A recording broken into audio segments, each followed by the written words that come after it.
Haleluya, puji Tuhan. Mari kita beri kemuliaan bagi Tuhan. Kita meresponi pujian yang baru saja dinyanyikan tadi. Bapa kita yang baik, kita punya Bapa yang baik. Dan kiranya kita senantiasa tinggal dalam Bapa, dekat dengan Bapa setiap saat. Dan selalu bersyukur padanya, menyenangkan hatinya. Dan apa yang kita lakukan pagi ini kiranya menyenangkan hatinya. Dalam kita beribadah, kita pusatkan hati dan pikiran kita sungguh-sungguh. Ya, Bapak Ibu, sebentar lagi kita akan mendengarkan firman Tuhan yang akan dibawakan oleh hambanya, yaitu Pak Pendeta Marcel Saerang. Ya, Pak Pendeta Marcel sudah berada dengan kita pada pagi hari ini. Dan puji Tuhan, Pak Pendeta Marcel kayaknya saya nggak perlu perkenalkan sama Bapak Ibu semua, karena pasti semua sudah kenal ini, nggak mungkin nggak kenal, pasti kenal. Ya, Pak Pendeta Marcel Saerang ini hamba Tuhan yang luar biasa Tuhan pakai, ya bukan cuma di dalam komunitas gereja, tapi di luar ya membawa pengenalan yang baik tentang Tuhan, mengharumkan nama Tuhan ya dalam banyak kali khotbah beliau ya banyak merangkul jiwa baik juga dalam komunitas kita, orang Kristen, orang yang percaya, baik juga di luar Kristen. Ya, ada toleransi di situ yang beliau senantiasa hadirkan gitu. Toleransi dalam umat beragama, mengasihi ya semua orang sesama manusia seperti kita, dan itu memang yang diajarkan Tuhan. Pak Pendeta Marcel Saerang ini dari Gereja Tiberias Indonesia. Ya, tentu saja kita semua di sini adalah kita beribadah antar denominasi semua. Wah, Pak Pendeta ganteng sekali Pak Pendeta. Haleluya. Puji Tuhan. Haleluya. Ya, Bapak Ibu, untuk 30-40 menit ke depan kita akan mendengarkan firman Tuhan yang akan dibawakan oleh Pak Pendeta Marcel Saerang, dan nanti setelah selesai khotbah Pak, kami akan bertanya Pak ya, akan dibuka sesi tanya jawab ya, puji Tuhan. Ya Pak, nanti mungkin Bapak mau perkenalkan lagi apa gitu nama. Pak, kalau saya sudah kenal Bapak, saya di GTI Manado, Tiberias Manado. Ya, dari Bapak masih muda sampai sekarang kok nggak berubah, Pak. Tetap muda terus ya. Dari dari sebelum menikah Bapak udah khotbah di sini di gereja Tiberias, waktu itu dibikin di Quality, sebelum di Gedung Juang ya, dan Bapak selalu ada dari Dragon Hotel kalau nggak salah sebelumnya. Dan kami sangat diberkati dengan Pak Pendeta Marcel Saerang. 1 jam kayaknya nggak cukup Pak. Kami mau dengar, kadang mau dan mau lagi. Dan puji Tuhan sekarang sudah ada YouTube ya kan. Kalau dulu mungkin mesti tunggu Pak Pendeta datang lagi baru, wah ini baru. Sekarang kita bisa putar-putar lagi khotbah-khotbah Pak Pendeta Marcel Saerang. Dan Bapak Ibu, Bapak Marcel juga punya Instagram, sosmed. Nanti mungkin Bapak Ibu bisa follow-follow. Jadi supaya kita bisa mendengarkan firman Tuhan yang Pak Marcel seringkali posting ya di situ, dan itu pasti akan sangat memberkati, menguatkan kita. Baik Pak Pendeta Marcel, ya sekarang kami akan serahkan ke Bapak, dan puji Tuhan, Tuhan Yesus memberkati. Haleluya. Halo, terima kasih Bu Nancy. Puji Tuhan luar biasa. Saya sudah saya sudah disambut dengan pujian yang bikin saya rasanya mau terbang pagi-pagi, Bu. Terima kasih, puji Tuhan. Dan senang sekali boleh menjadi bagian dalam doa pagi Anastasis Family. Dan saya sukacita boleh ada bersama-sama dengan saudara di pagi-pagi yang di hari pagi yang indah ini. Dan mohon maaf karena ya rambut saya lagi model orang Korea salah pergaulan ini. Tapi saya jamin bahwa tidak akan mengurangi kualitas khotbah saya pagi hari. Amin. Haleluya. Terpuji nama Tuhan. Oke, izinkan saya mengawali dengan doa. Kita boleh sama-sama teduhkan hati. Kita satu dalam doa, kita berdoa. Bapa, dalam nama Tuhan Yesus kami mengucap syukur buat pagi yang indah ini Tuhan. Kami boleh berjumpa, boleh bangun dalam keadaan sehat sempurna, diberkati Tuhan. Kami percaya Tuhan ada bersama-sama dengan kami, menjadi bagian dalam kehidupan kami. Dan kami percaya sampai selama-lamanya kasih Tuhan, penyertaan Tuhan akan menjadi bagian dalam kehidupan kami. Artinya hidup kami pasti diberkati, pekerjaan bisnis pelayanan kami diberkati Tuhan, bahkan sampai anak cucu kami, keturunan kami, generasi kami, semuanya juga pasti diberkati Tuhan. Dan saat ini Setelah kami menaikkan pujian penyembahan kami merenungkan firman-Mu, kami mendengarkan isi hati-Mu, Tuhan yang berbicara bagi setiap kami ajar, didik bentuk setiap kami arahkan kami, dan kami doa, kami bukan cuma duduk diam jadi pendengar, tapi kami boleh bangkit jadi pelaku-pelaku firman Tuhan. Hamba-Mu diurapi, disucikan, dilayakkan, mampukan Bapa jika ada dosa mohon ampun, kelemahan tubuh Kau yang berikan kekuatan, hamba terbatas tanpa Tuhan. Hamba nggak bisa apa-apa tanpa Tuhan, tapi dalam pengurapan Tuhan, Tuhan sanggup ubahkan yang biasa jadi luar biasa untuk jadi berkat, yang tidak layak jadi layak untuk jadi berkat. Semua yang hadir, semua yang tergabung di dalam Zoom ini Tuhan, semuanya pasti diberkati dengan sempurna. Dalam nama Tuhan Yesus, dengan ucapan syukur sama-sama kita katakan amin. Amin, Haleluya, amin, terpuji luar nama biasa. Tuhan, puji Tuhan. Baik saudara, kita akan merenungkan firman Tuhan di pagi hari yang indah ini. Saya melihat ada banyak sekali yang sudah join, sudah bergabung, dan ya memang kita bisa lihat ada mayoritas wanita-wanita yang hadir. Kita bisa melihat bahwa nanti di sorga kayaknya memang akan lebih banyak wanita daripada pria ya. Aduh, Oke, kita akan sama-sama membuka bagian dalam firman Tuhan, Yohanes 14 ayatnya yang kedua. Untuk yang awal, kita akan buka di Yohanes pasalnya yang ke-14, ayat yang kedua. Jika berkenan izinkan saya meminta Ibu Nancy mungkin boleh membacakan, yaitu di Yohanes 14 ayatnya yang kedua. Silakan Baik. Ibu. Yohanes 14 ayat 2. Di rumah Bapakku banyak tempat tinggal. Jika tidak demikian, tentu aku mengatakannya kepadamu, sebab aku pergi ke situ untuk menyediakan tempat bagimu. Amin. Amin, amin. Terima kasih Ibu. Selanjutnya Filipi 3 ayat 20. Filipi pasalnya yang ketiga, ayatnya yang ke-20. Mungkin kali ini saya boleh minta Ibu Noni. Tadi Ibu Nancy sudah di Yohanes 14. Saya boleh minta Ibu Ibu Noni, boleh di Filipi 3 ayat 20, Ibu. Baik, Pastor. Filipi 3 ayat 20 bunyinya demikian. Karena kewargaan kita adalah di dalam sorga. Dan dari situ juga kita menantikan Tuhan Yesus Kristus sebagai Juru Selamat. Amin. Amin, amin. Terima kasih Ibu Noni dan juga Ibu Nancy. Nah, dari pembacaan kita tadi bahwa bicara tentang apa yang Tuhan Yesus kerjakan, yang kita rayakan bicara tentang Natal, Paskah, kemudian pencurahan Roh Kudus dan seterusnya, semuanya itu adalah bagian dari karya keselamatan Allah. Dan karya keselamatan ini, saudara, adalah tujuannya supaya saudara dan saya menjadi warga kerajaan sorga. Dan karya salib sudah sangat sempurna bagi setiap kita. Jadi kalau ditanya, kita memang mungkin warga negara Indonesia, tapi saudara dan saya, kita adalah warga kerajaan Allah. Saudara dan saya, nama kita termeterai dalam kerajaan sorga, dan kita adalah warga kerajaan sorga. Nah, tetapi sebagai warga sorga, kita harus menjadi orang-orang yang punya mindset kerajaan sorga. Ini penting, saudara. Kenapa? Karena mindset ini adalah hal yang sangat akan menentukan cara hidup kita. Itu kenapa Roma 12 ayat 2 bilang begini, janganlah kamu menjadi serupa dengan dunia ini, tetapi berubahlah oleh pembaharuan budimu, sehingga kamu dapat membedakan mana kehendak Allah, apa yang baik, yang berkenan kepada Allah, dan yang sempurna. Jadi, saudara dan saya, kita harus punya mindset yang benar, yaitu mindset kerajaan sorga. Kata budi di sini, pembaharuan budimu. Kata budi bahasa aslinya nous, artinya pikiran atau mindset, saudara. Karena kalau kita suka baca buku-buku psikologi, kalau kita suka baca buku-buku pengembangan diri, kita tahu betapa pentingnya mindset. Mindset itu menentukan perspektif, perspektif menentukan respon kita menentukan hasil. Jadi dalam kehidupan setiap kita, mindset itu akan sangat menentukan bagaimana cara hidup kita. Kalau kita sebagai warga kerajaan sorga, tapi mindset kita masih mindset duniawi, maka cara hidup kita adalah cara hidup sama seperti orang dunia. Dan kalau kita cara hidupnya cara seperti orang dunia, maka kita bisa sama seperti orang-orang yang Tuhan gambarkan dalam Matius 7, 21-23 dikatakan bahwa pergilah engkau, aku tidak mengenal kamu sekalian, para pembuat kejahatan. Kenapa jadi pembuat kejahatan?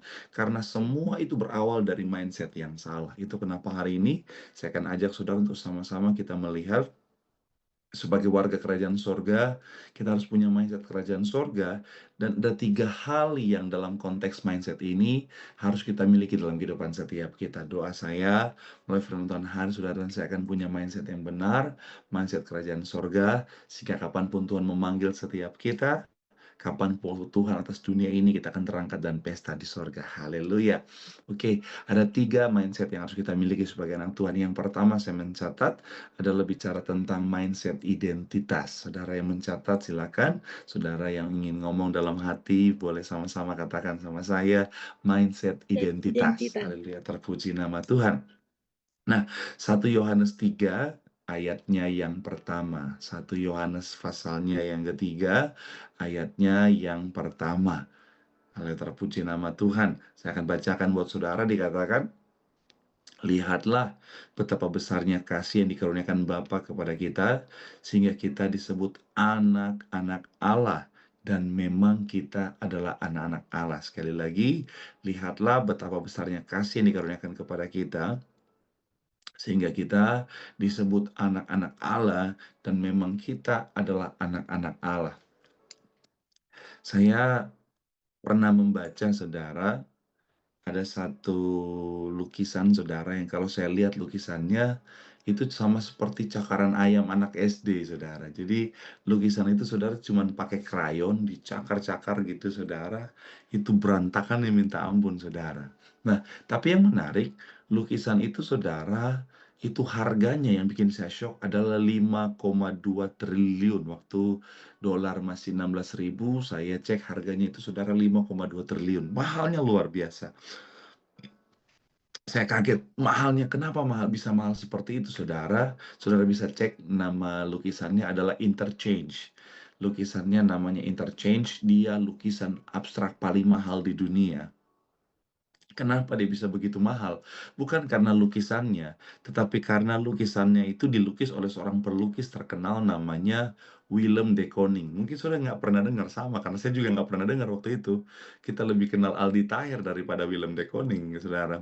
Tetapi dia seorang pelukis, dan harga lukisannya itu 5,2 triliun. Nah, lukisan itu kenapa dia bisa begitu mahal? Bukan karena lukisannya, tetapi siapa yang menciptakannya, siapa yang melukisnya. Sama seperti saudara dan saya.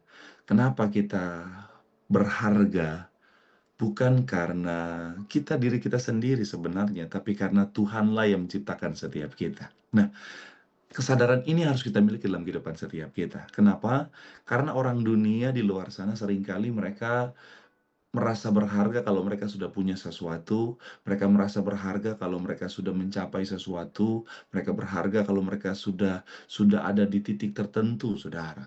Mohon maaf, kadang-kadang kita tuh anak Tuhan suka rendah diri, kita anak Tuhan suka ngerasa rendah di depan orang. Misalnya, kalau secara kekayaan dia lebih kaya daripada kita, kalau secara popularitas dia lebih populer daripada kita, kalau secara jabatan dia lebih tinggi daripada kita, dan lain sebagainya. Kadang-kadang kita ngerasa rendah diri. Saya mau bilang, saudara, kita adalah anak Tuhan dan kita berharga, saudara. Kita adalah orang-orang yang berharga. Kita diciptakan dengan tangan yang luar biasa, raja di atas segala raja. Dan saya mau bilang, saudara, nggak perlu mencapai sesuatu untuk merasa berharga, nggak perlu punya sesuatu dulu untuk mencapai, untuk merasa berharga. Karena sejak dalam kandungan setiap kita adalah pribadi yang berharga karena Tuhan yang membentuk setiap kita. Firman Tuhan dalam Mazmur berkata bahwa Tuhan yang membentuk setiap kita dalam kandungan ibu kita. Jadi kita adalah pribadi yang berharga. Dan kesadaran ini harus kita miliki. Kenapa ini penting? Karena cara kita menilai diri kita akan menentukan cara kita memperlakukan diri kita, dan akhirnya juga akan menentukan bagaimana orang lain memperlakukan diri kita. Itu kenapa ayo sadari nilaimu. Kadang-kadang ada orang, mohon maaf saudara, sembarangan dengan dirinya karena dia lupa dengan betapa berharganya dirinya. Kita tuh kan kadang-kadang kalau ibu-ibu, karena banyak ibu-ibu ya, ibu-ibu tuh kalau bawa tas mahal dan tas murah tuh cara bawanya beda, saudara.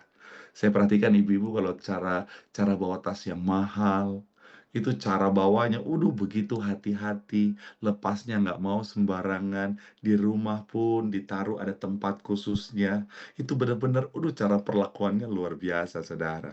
Bahkan kadang-kadang dia lebih sayang tasnya daripada suaminya. Ya, ibu-ibu bertobat ya. Nah, coba kalau misalnya tas yang murah, misalnya yang kalau di Manado beli di pasar 45 yang cuma 23.000 satu atau 50.000 satu.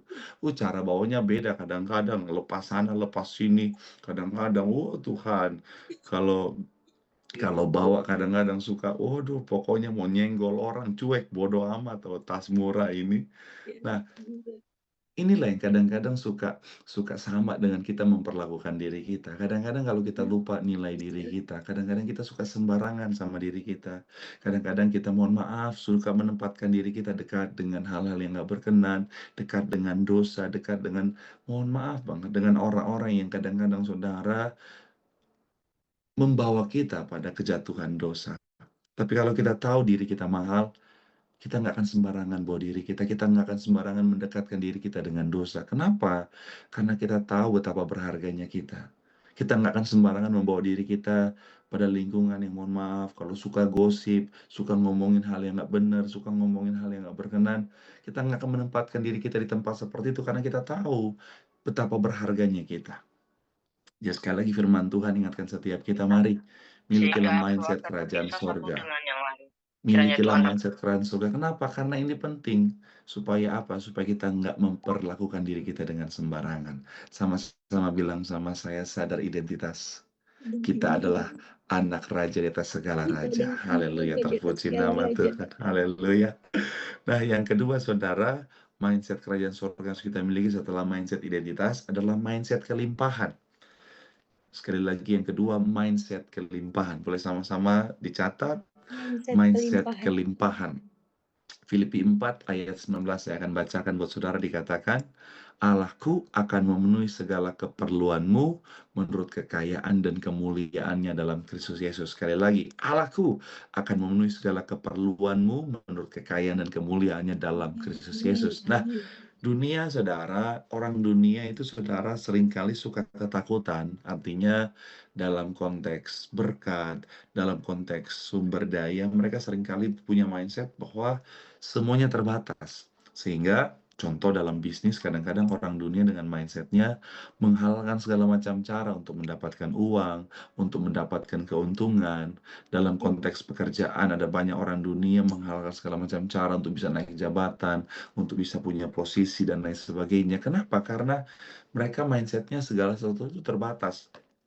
Berbeda dengan kita anak Tuhan, kita tahu bahwa berkat kita, promosi kita, dan semuanya datangnya dari sorga.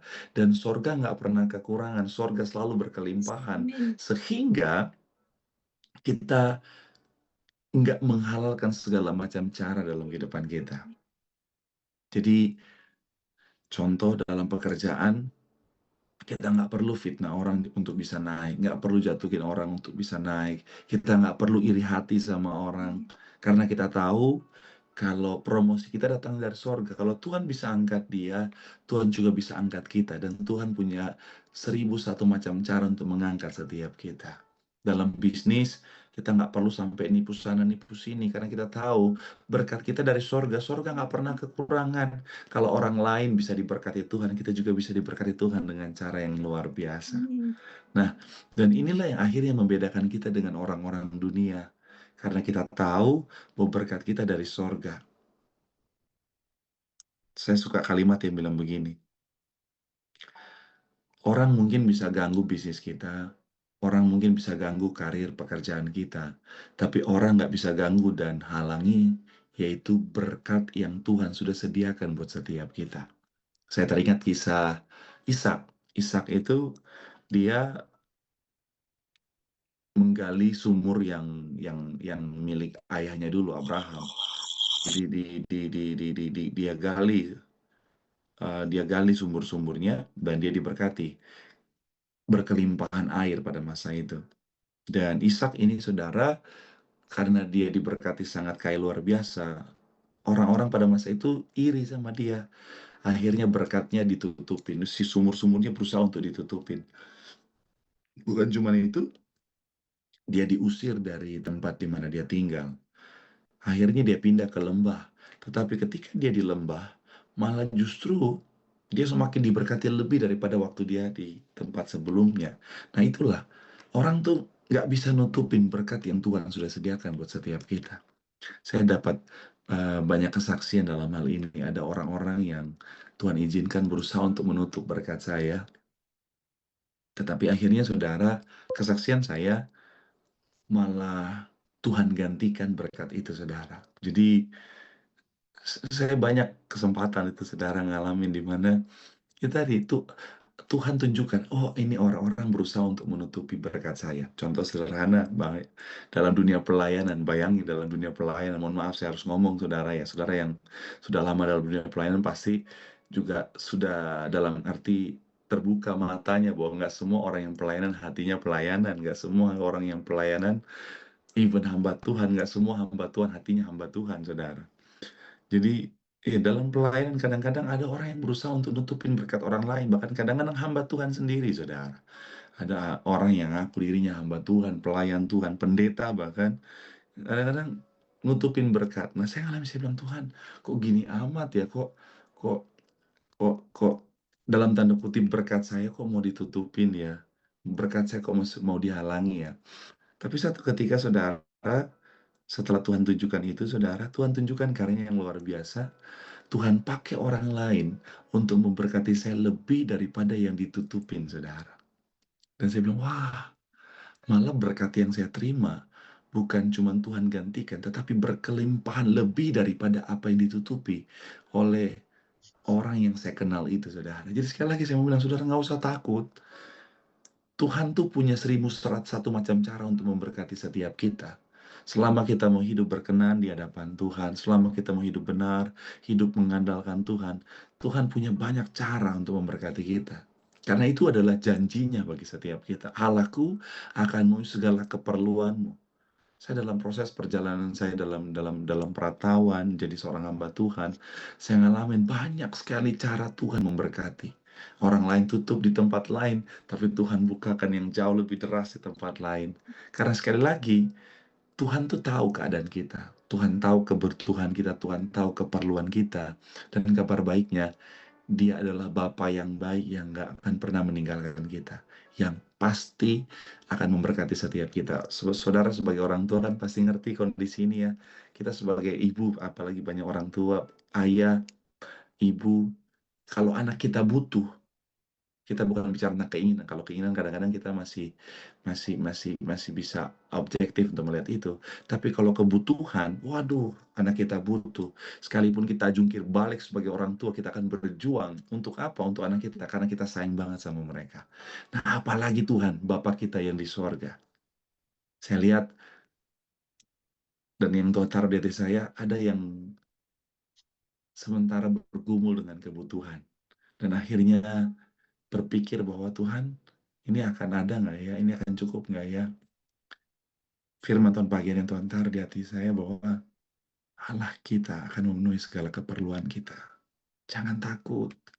Justru kalau kita takut, justru kalau kita khawatir, Tuhan tuh bisa sakit hati. Kenapa?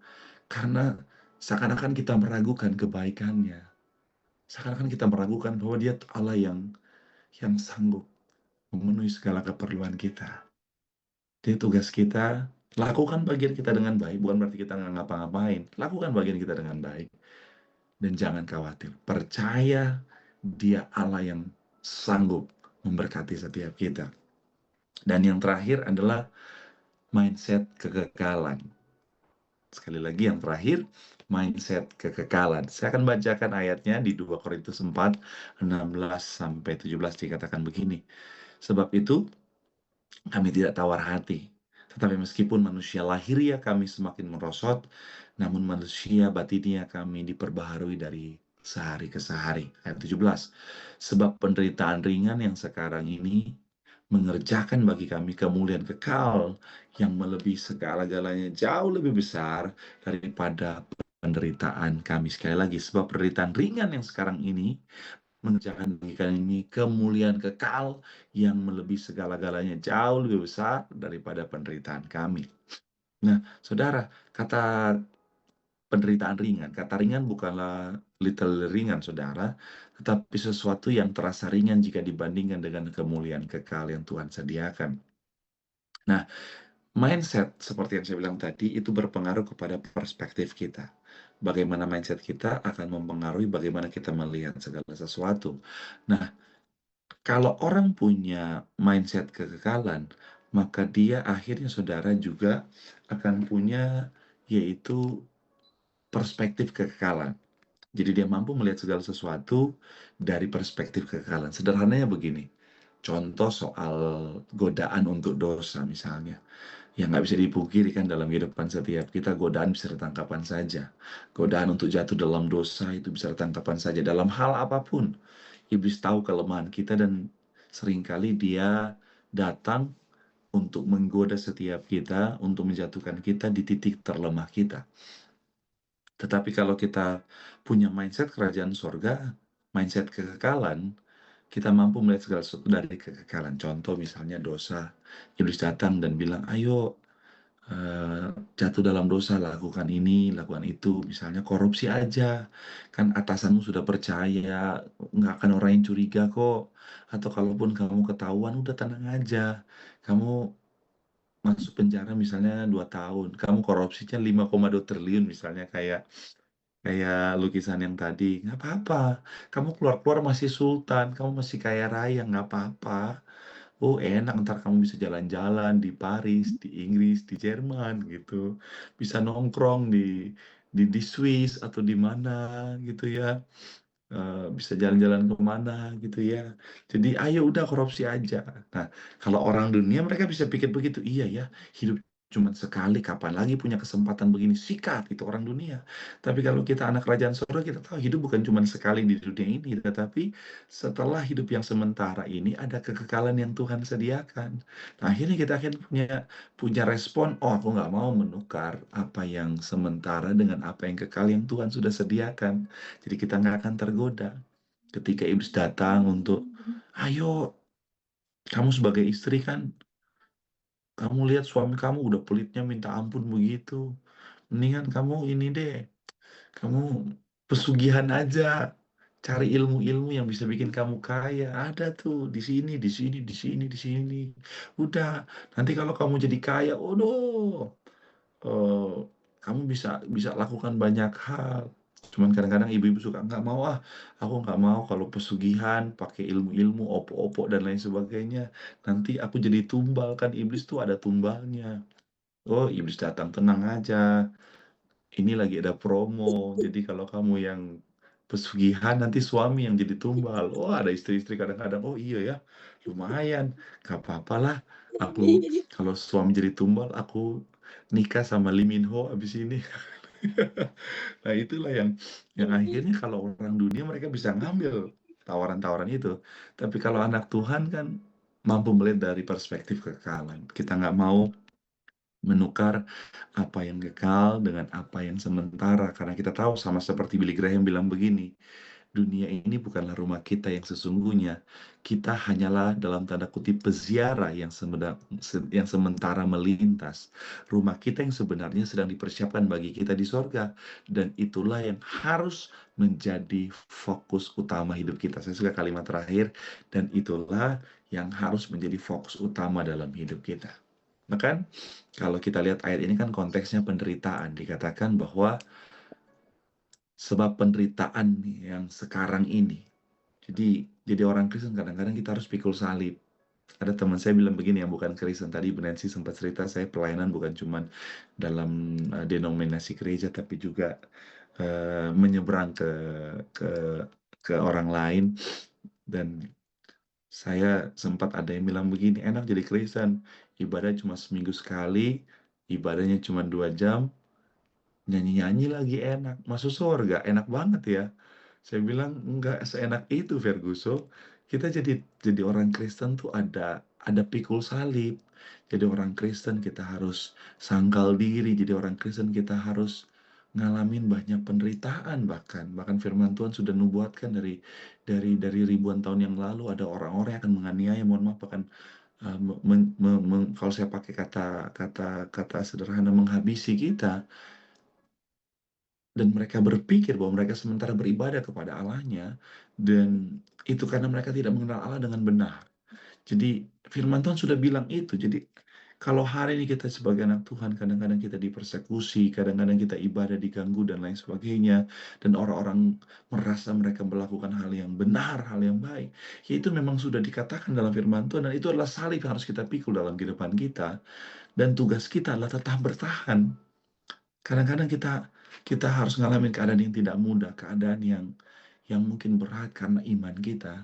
Tetapi kalau kita punya mindset kekekalan, mindset kerajaan surga, kita nggak akan menyerah, kita nggak akan goyah iman kita, tapi kita akan tetap berkata, sekali Yesus, tetap Yesus sampai selama-lamanya. Karena kita tahu ada kekekalan yang Tuhan sediakan bagi setiap kita.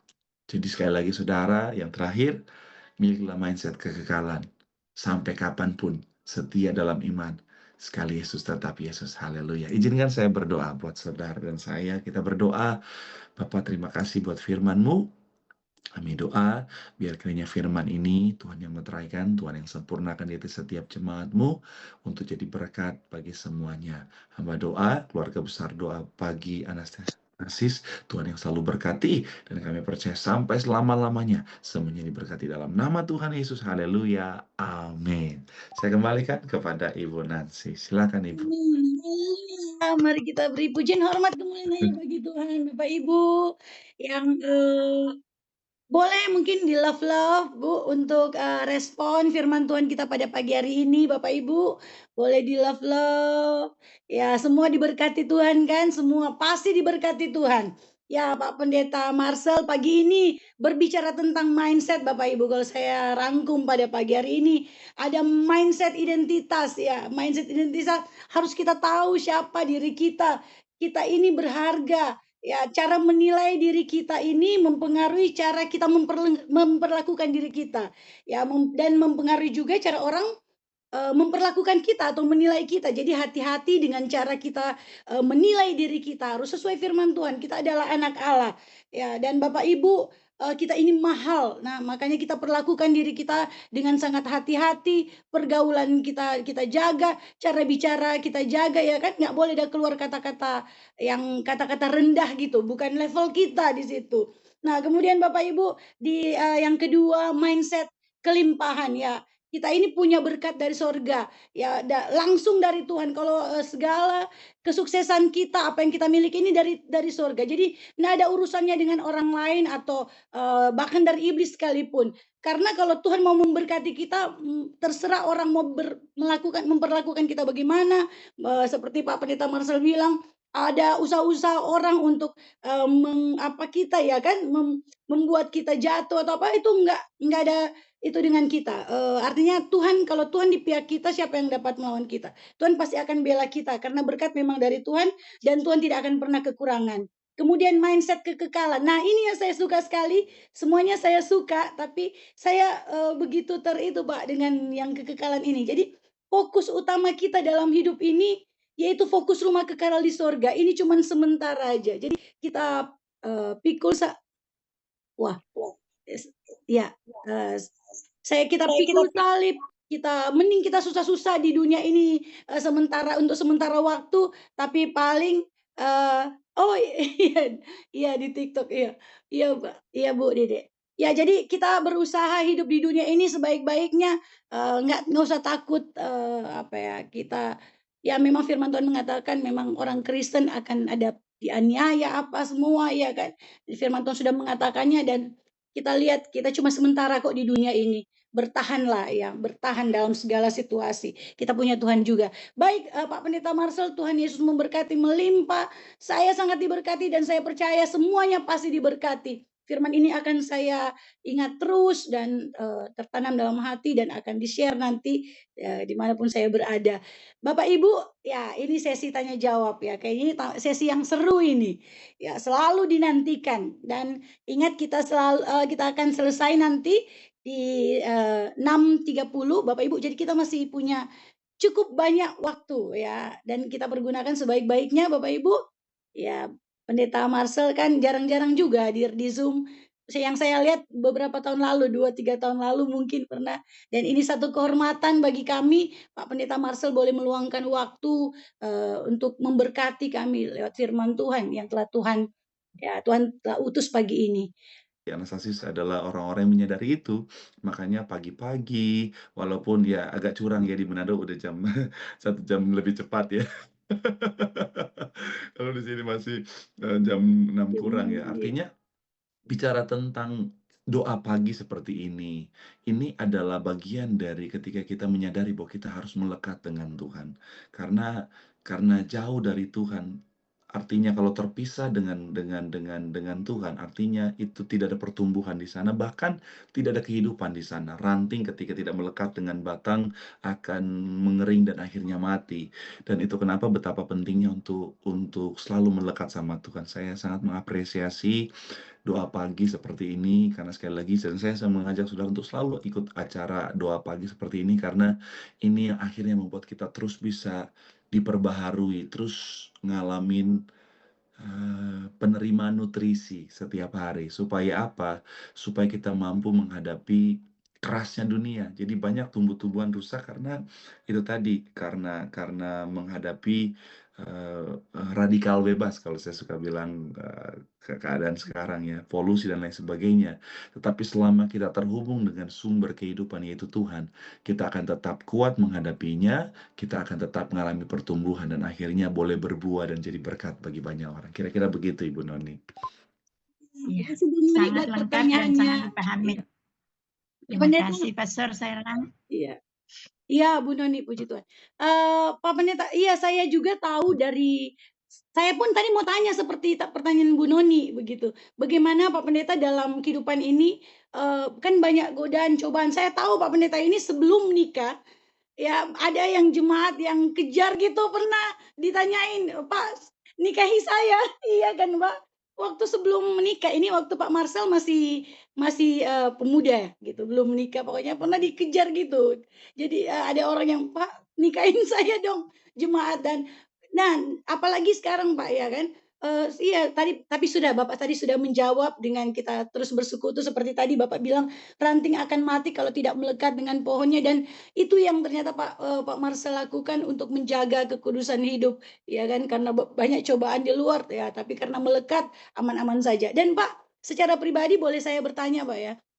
Ya Ini kan silakan Ibu Nancy. Pak Pendeta kan di luar gitu, artinya melayani juga bukan cuma di Kristen, tapi secara tidak langsung ketika Bapak ada interaksi dengan orang luar itu melayani juga sebenarnya. Dan yang saya lihat, saya pantau, saya kagum dan saya mau belajar gitu, bagaimana pendekatannya ke orang, toleransi dengan orang, tapi tetap mempertahankan iman kita. Terus bagaimana Pak, Bapak memperlengkapi apa ya, gimana, kok Bapak banyak kan pasti pertanyaan-pertanyaan bukan pertanyaan positif aja, tapi banyak kan negatif kan Pak yang, itu Bapak, apa tuh, kayaknya apa, aduh nggak tercungu kita Pak, kok gugup ini di depan Pak Marcel, aduh.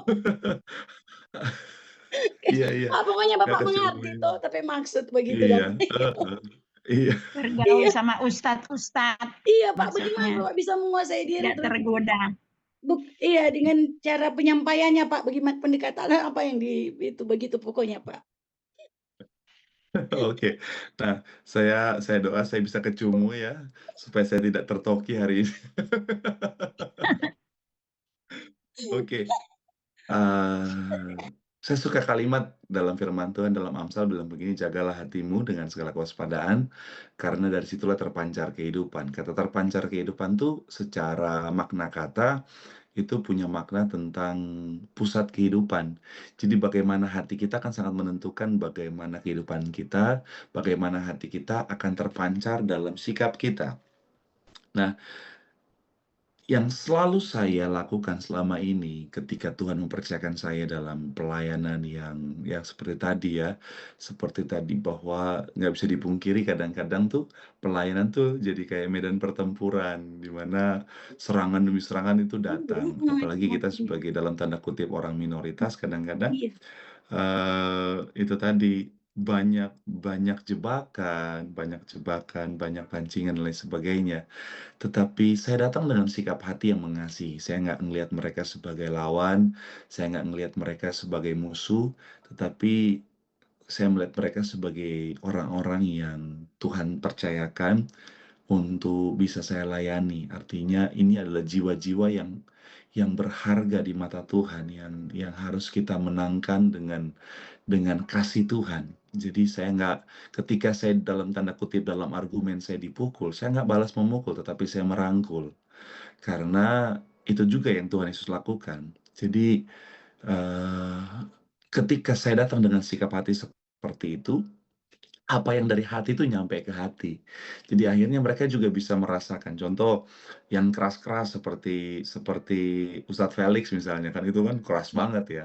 Tapi dalam beberapa pertemuan, contoh di podcast Denny Sumargo, kemudian di acara di rumahnya Ustadz Felix yang masuk di channel YouTube-nya Raymond Chin, akhirnya dia juga bisa merasakan itu. Dan ketika kita punya perbedaan, artinya ada kebenaran teologis yang sama-sama kita pegang yang berbeda, kita nggak saling menyerang, tetapi kita saling menghargai dalam perbedaan itu. Saya pun tidak menyerang. Contoh, ketika ada yang berbeda dari dasar Alkitab yang sudah jelas kita pegang, saya tidak menggeser kebenaran, tentunya kebenaran kita ya dan amin yang kita jaga. Tetapi kita bisa saling menghargai bahwa oke, ini benar dari perspektif dia seperti ini dari perspektif seperti ini. Tetapi balik lagi, sekalipun kita berbeda dalam kebenaran teologis yang kita anut, tetapi kita bisa bersama dalam kebaikan. Nah, akhirnya yaudah itu tadi dengan sikap hati yang saling mengasihi dengan melihat satu sama lain adalah kita adalah keluarga.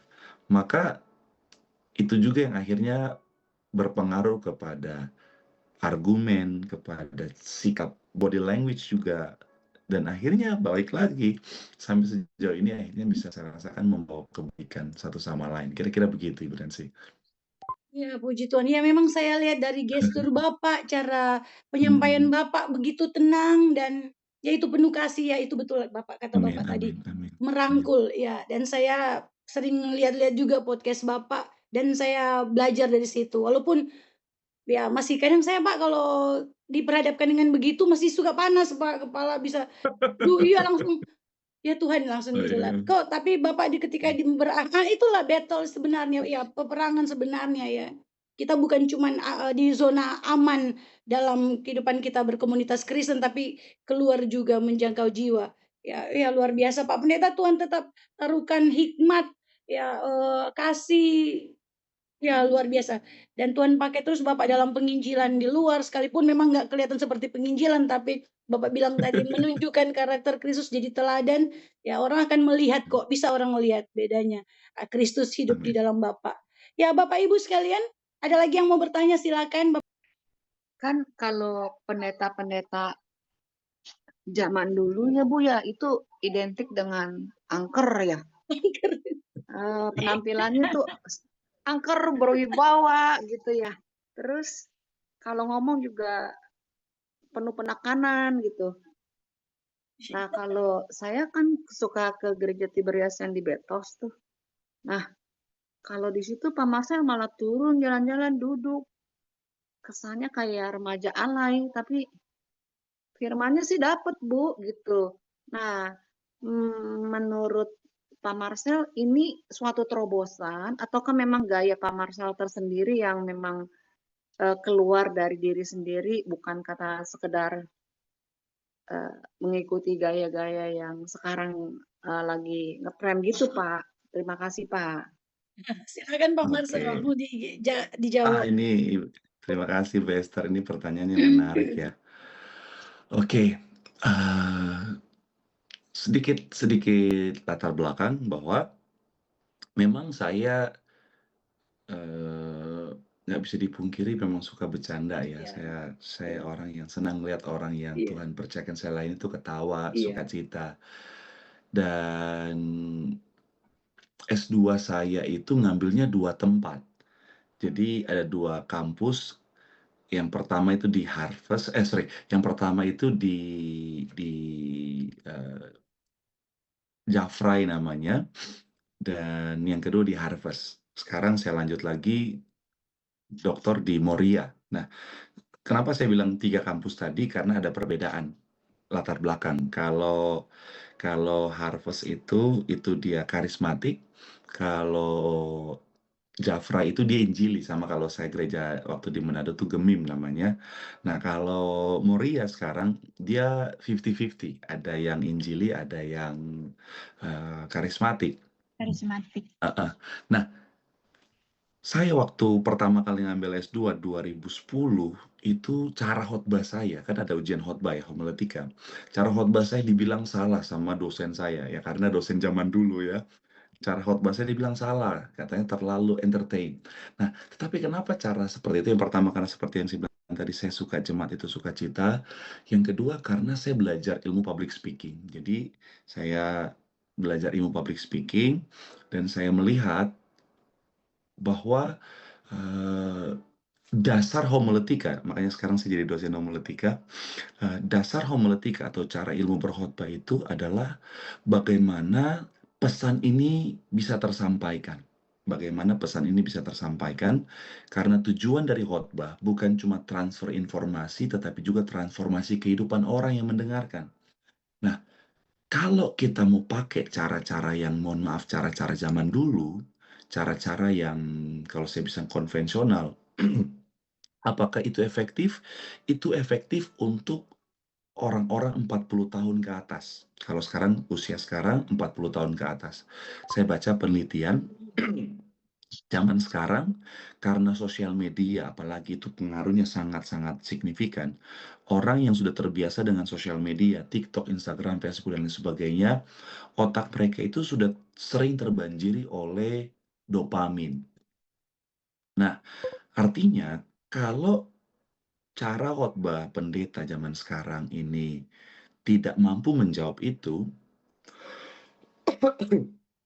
cara pendeta berkhotbah tidak mampu menjawab itu, maka orang itu daya konsentrasinya akan mudah hilang. Benar. Saya baca penelitian sekarang, saya pakai data, penelitian zaman sekarang, anak-anak muda zaman sekarang, apalagi Gen Z ke bawah, mereka itu kalau mereka melihat sesuatu itu monoton, tanpa ada sesuatu yang bisa menarik kembali attention mereka, maka daya tangkap mereka cuma sampai 7 menit. Setelah 7 menit itu mereka akan hilang pikirannya. Artinya mulai ke sana kemari, mereka akan ngerasa bosan dan akhirnya daya konsentrasi mereka akan hilang. Mulai main handphone, nggak dengerin lagi pendeta. Nah, inilah yang akhirnya bisa berbahaya dalam konteks penyampaian firman. Anak-anak muda ini akhirnya mereka jadi tidak mendengarkan lagi firman Tuhan. Makanya tugas kami hamba Tuhan untuk terus mengupgrade cara kami dalam menyampaikan firman. Kalau ditanya apakah saya ngikut-ngikut atau itu, jujur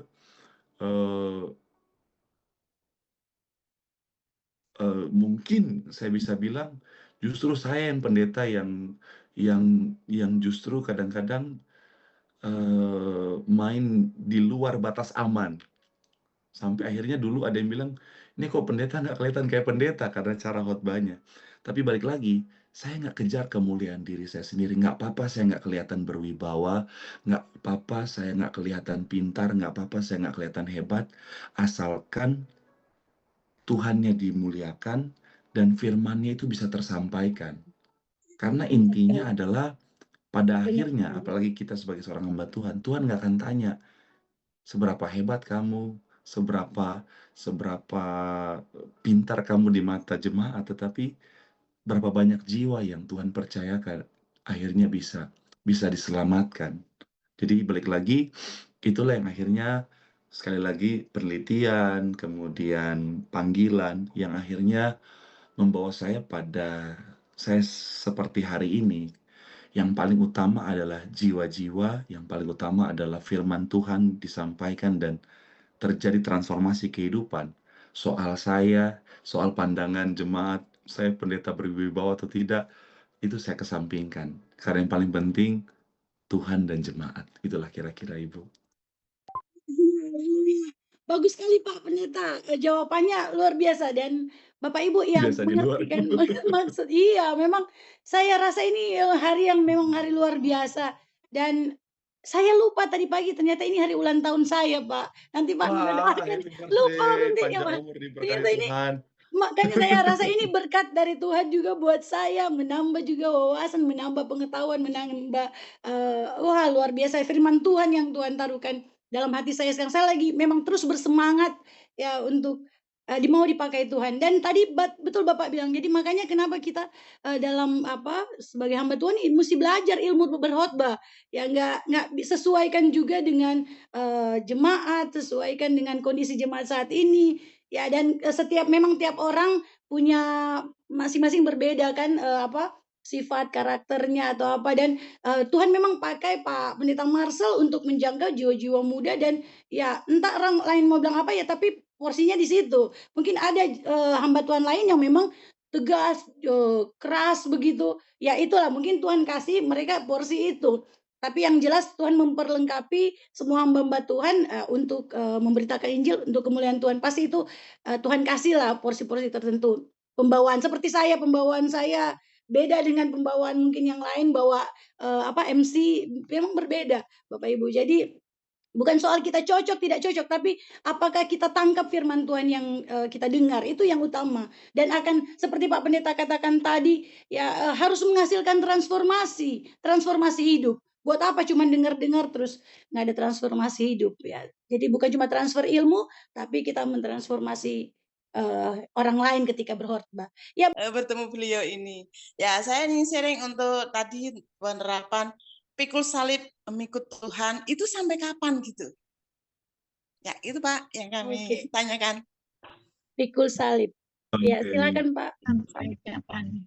Iya, terima kasih Ibu Rahel, senang sekali bisa jumpa. Ibu Rahel juga, walaupun kita ketemunya online, tapi jauh di mata, dekat di hati Ibu ya. Amin. Amin, amin, amin. Amin.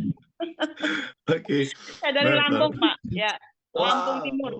wow, puji Tuhan. Waduh, pisangnya enak di sana Ibu ya. Oke. Ya. Nah, kalau bicara tentang sampai kapan ya, sampai kapanpun Tuhan mengizinkan kita hidup di dunia ini ya. Jadi memang ini kan memang bagian dari salib harus kita pikul sampai kapan, sampai waktu Tuhan memanggil setiap kita. Dan itulah kenapa firman Tuhan berkata, ya barang siapa setia sampai akhir ada mahkota kehidupan yang Tuhan sediakan. Jadi ayo terus berjuang sampai akhir kapan waktu Tuhan. Saya doa semuanya panjang umur, semuanya sehat sempurna, dan sampai akhir kita didapat dalam keadaan setia untuk terima kerajaan sorga. Sampai akhir. Puji Ya, Tuhan. terima kasih. Terima kasih. Baik Bapak Ibu, kita close ya sesi tanya jawab pada pagi hari ini dan seperti yang request saya tadi Pak Pendeta tolong nanti doakan saya, kemudian nanti saya akan lanjut dengan doa syafaat dan kemudian doa tutup dan berkat oleh Pak Pendeta Yedija Pak Gembala. Ya, puji Tuhan Bapak Ibu. Sampai akhir menutup mata Amin. itu kan ada lagunya. Iya. Sampai akhir. Iya, baik. Silakan Pak Pendeta Marcel. Haleluya. Oke, Bapak Saudara yang terkasih, kita akan mau berdoa buat yang kita sayangi, yang kita kasihi, Ibu Nancy yang berulang tahun, puji Tuhan.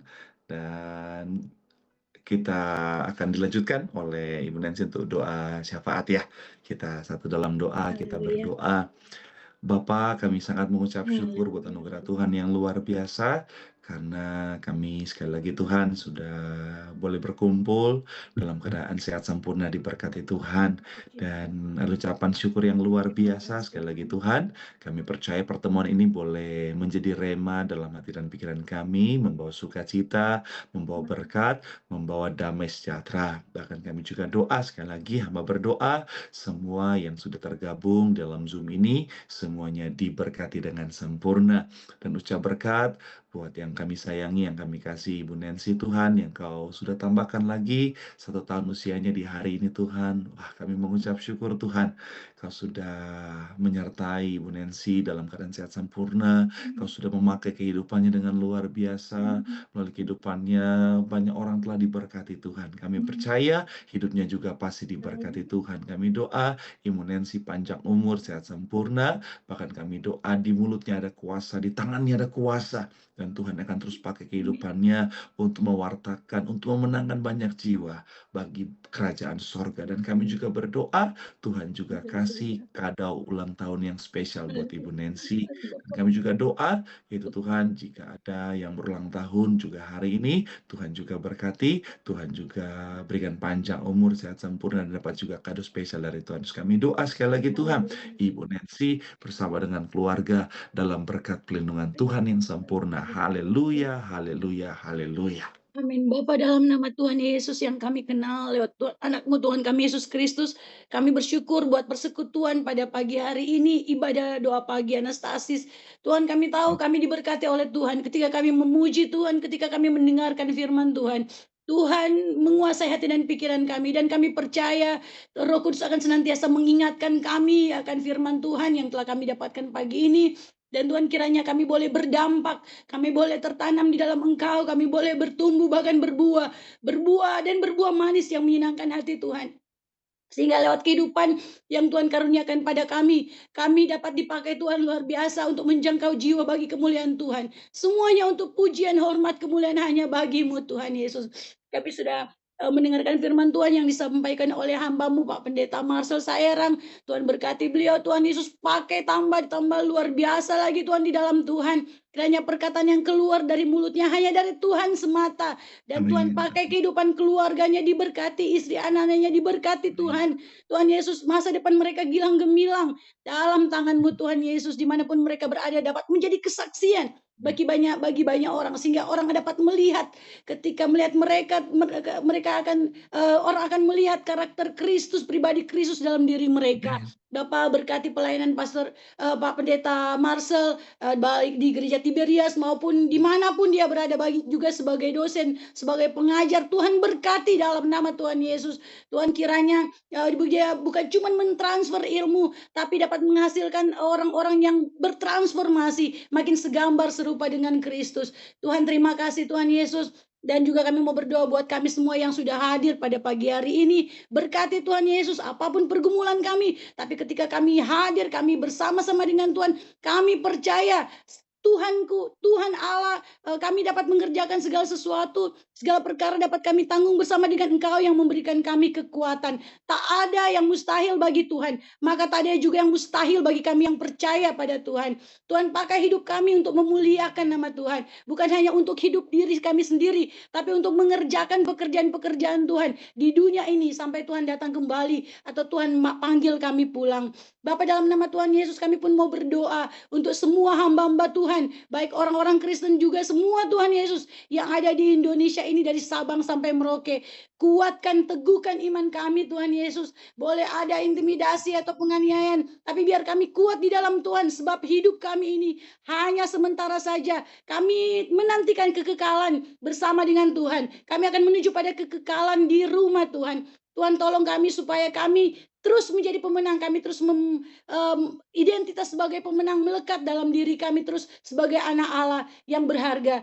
Tuhan, kami pun mau berdoa Tuhan Yesus, buat bagi semua masyarakat Indonesia ini Tuhan, berikan senantiasa kesejahteraan, berikan mereka roh pengenalan akan Tuhan, pertobatan terjadi di Indonesia ini dalam nama Tuhan Yesus. Bahkan bukan cuma di Indonesia ini, tapi seluruh dunia Tuhan, sehingga satu kali nanti Tuhan, semua lidah akan mengaku, kaki akan bertelut semua mengakui Yesus sebagai Tuhan dan Juru Selamat. Tuhan, tolong kami Tuhan dalam lindungan Tuhan senantiasa. Berkati pemerintah kami Tuhan, dari pusat sampai ke daerah-daerah. Berikan roh takut akan Tuhan, cinta akan Tuhan, cinta kepada masyarakat, supaya Tuhan lewat pemerintahan mereka, lewat jabatan yang Tuhan berikan buat mereka, berikan mempergunakan itu untuk kesejahteraan masyarakat. Tuhan, tolong mereka, berikan mereka senantiasa kesehatan, dan juga kami sebagai masyarakat supaya ada keadilan, kemakmuran yang merata. Tuhan, semua untuk hormat dan kemuliaan nama Tuhan. Kami pun mau berdoa untuk doa pagi Anastasis ini.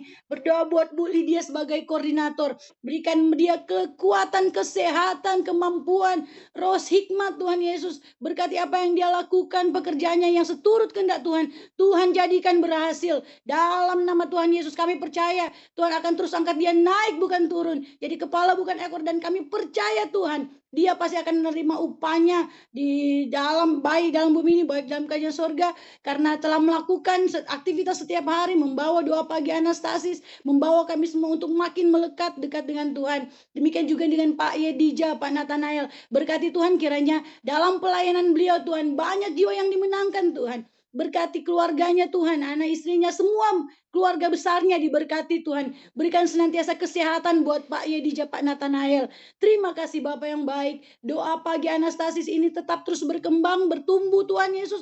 Karena di sini tugas doa pagi Anastasis untuk mempersatukan jiwa dengan Tuhan, mempersatukan hati dan pikiran kami sehingga terpaut terhubung dengan Tuhan. Terima kasih Bapak yang Amin. baik.